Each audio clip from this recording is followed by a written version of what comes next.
Еве не повторно назад, морам да признам дека ги пробав сите сендвичи и беа навистина многу вкусни. Се гледај по мене, така, веќе сум поправен за сигурно 500-600 грама.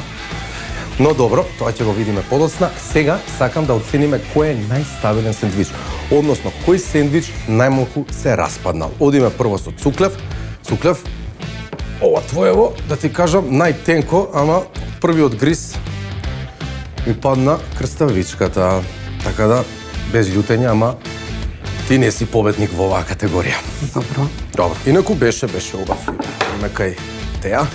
И мојот малку се распада. О, Тејчка, твојот сендвич, ви како сум го гризнал, човеч. Кој има ваков гриз?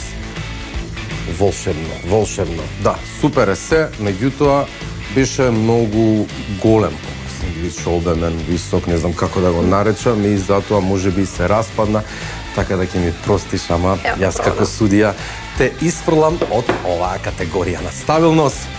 Одиме кај Фичо, да видиме. Фичо. Твојот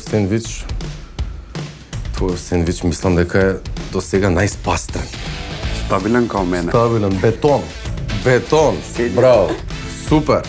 Супер, одлично.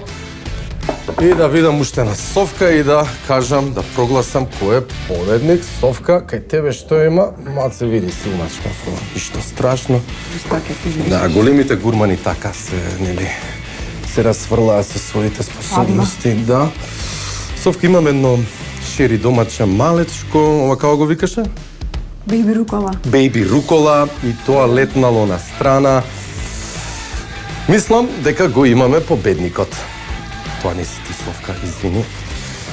А тоа е господинот од мојата лева страна. Најстабилниот, вака и меѓу нас најстабилен. Да го видим уште еднашка. Ајде, еве, и за гледачите да погледнат како неговиот сендвич е најстабилен. Можете да видите дека на даската не остана ништо.